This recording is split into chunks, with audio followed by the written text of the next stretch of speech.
Hey everybody, Craig Hester here with R2AWatches.com, and thank you for joining us today as we continue on our journey through all the watches that are available at R2AWatches.com. If you are watching this on YouTube, you're sure going to want to hit like and subscribe so that you can get regular updates of our new videos, because we are more aggressively posting videos all the time about the watches at R2A Watches. And if you are watching this on Facebook, you want to join the closed group Vostok-Europe Timepieces. It is the best place to find out about what's going on at R2AWatches.com. We post all our new information there first.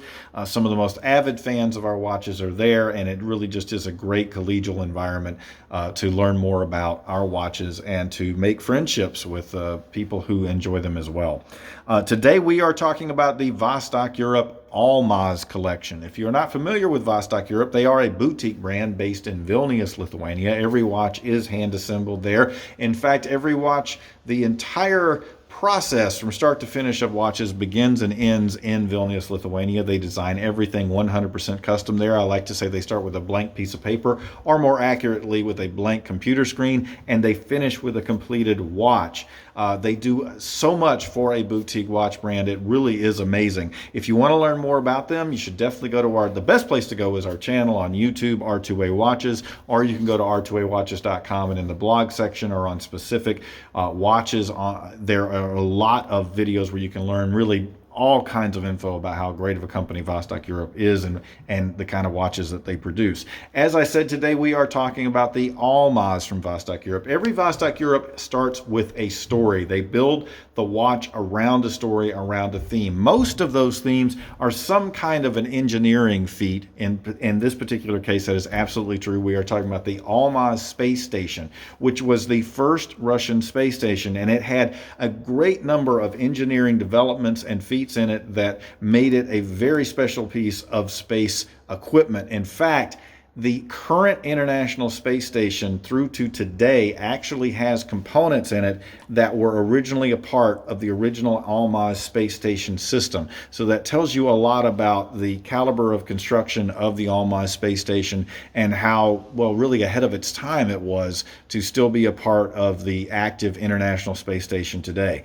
So the first thing I'm going to do is go through the specs on this particular model. This is the B262. This has been and remains one of the most popular of the Almaz collection. A lot of that is because just the look of this one is so stunning, with that really amazing sunray blue dial and the fantastic Russian red rose tone plating on it. But let me quickly go through the specs so you have an understanding of the watch in general, and then I'll come back and talk about the more beauty aspects and the story and so forth. First of all, this is a 47mm timepiece. I do like to measure it with the caliper while we are live. That 46.9, we call it a 47. You're going to round up there. It's so close. And it is about 17mm thick. Well, actually, it's just showing 15.4. We've got it listed at 17. Some of it depends, you know, measuring watches is kind of like trying to measure a live snake. Some of it depends on where you're measuring. Are you including lift on the bezel? Are you including crown or not? When we give you a case measurement, all the way across, we are always not including the crown or any pushers, just so you know. Now, again, at 47mm, this is obviously not a small watch. Oddly enough, by today's standards, 47mm is also not considered to really be a really big watch anymore. It would have been at one time. I think the original Seiko Monsters were like 44mm, and back then that was considered a big watch. But the point being is, if you are into smaller watches, if you're into that theme, then this is definitely not really something you're going to look at, because this is a big watch and it wears fairly big, particularly also because of the way the case is shaped and because as you can see, the rotating bezel is fairly thick in and of itself. So this is going to wear pretty big. So you know that going in, that it is not a smaller sized dress style watch. This is 20 ATM. That puts this watch squarely in the professional grade dive quality watch. Anything 20 ATM or higher. 20 ATM or higher, that means 20 atmospheres. That is one of the ways that you measure water resistance. That is usually the most common reference in watches is atmospheres is the way you say it. So at 20 atmospheres, this watch is a true dive quality watch. So that's one thing you need to know. And it has an optional dive case that you can get with this watch. In fact, we recommend that you pick it up if you get it on the bracelet.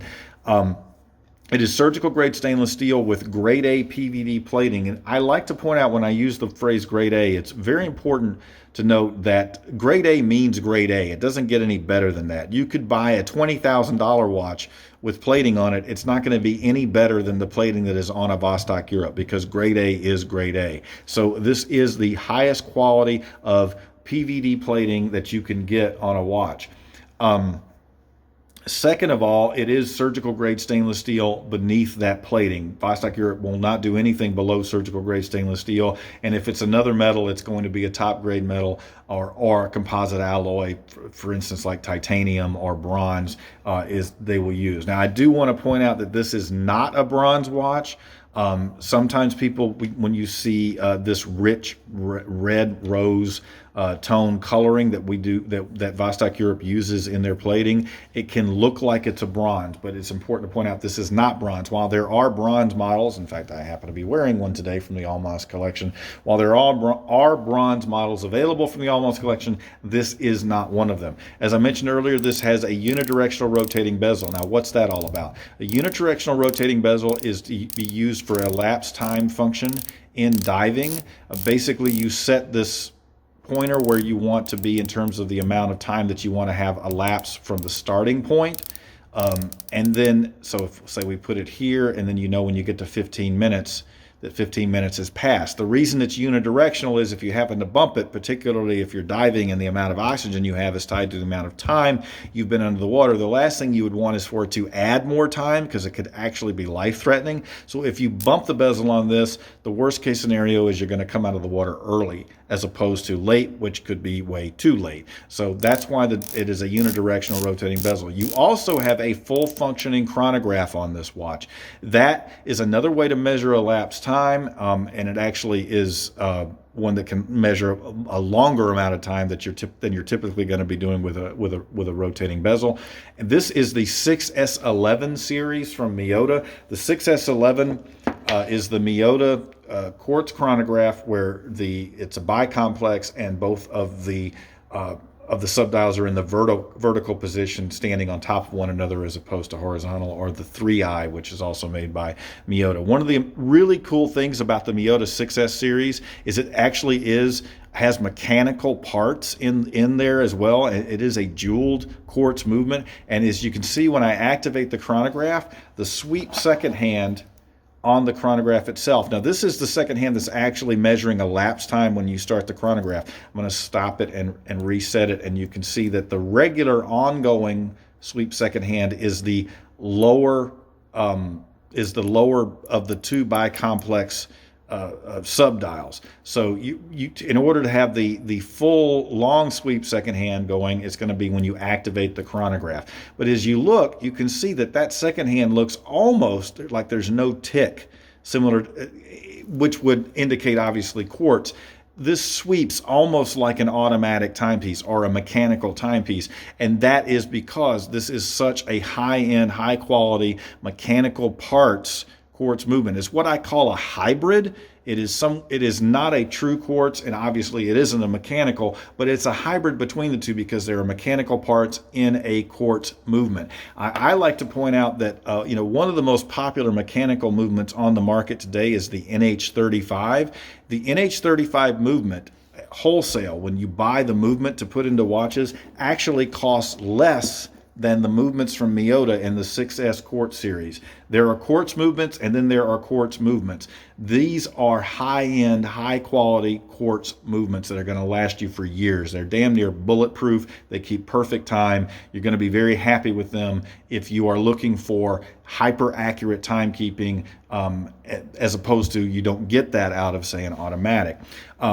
There are actually more than just these two strap options with the Almaz, but we're going to focus on these two in this particular video. You have the extra thick, I believe it is 4 layers thick of leather on the leather strap, which is just this supple, soft, beautiful leather strap. That's the default position on the watch, is the leather. But we're also going to show you today that this watch comes with this amazing, can come as an option on this Almaz, this amazing mesh bracelet. I mean, just, oh my goodness. Let me get this focused here.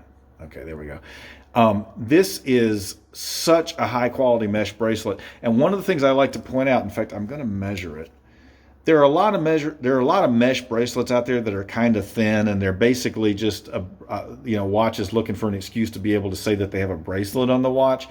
This is a 4 millimeter thick mesh on this bracelet. This is off the hook in terms of quality on a mesh bracelet. I wish you could feel what I'm doing right here as I move this back and forth. You could just feel the quality, how thickly tied together the individual pieces of mesh are, and just the thickness and quality of this are not your typical mesh bracelet. I wanted to show you just how generous this bracelet is from Vostok-Europe.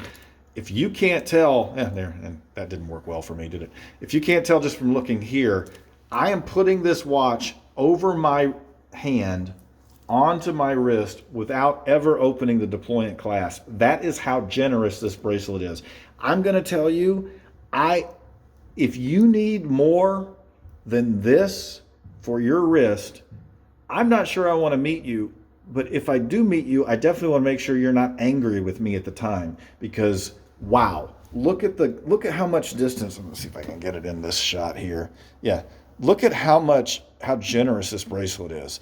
You shouldn't have any trouble. If you have gotten Vostok-Europes before and you've been frustrated that maybe the strap wasn't long enough, and you were a big guy who needed a big bracelet or a big strap in order to wear your watch, you really, again, I just would be amazed if someone needed additional links on this, because it is such a generous mesh bracelet on this. It does come with the fold-over clasp, deployant clasp, and this one does actually have micro adjustments on the clasp as well. And then you have where you can remove the links.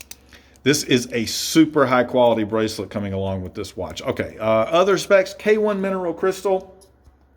That puts you right between sapphire and mineral on the Mohs scale, so you get nearly the shatter resistancy of sapphire, nearly the scratch resistancy of sapphire and nearly the shatter resistancy of mineral. So it is the best of both worlds for a sport watch like the Almaz is. But one of the things that's really cool about the particular B262, just to get back to looks, beauty, and that kind of conversation with this watch, the sunray dial, the blue sunray on this is just off the hook. It is such a gorgeous blue sunray.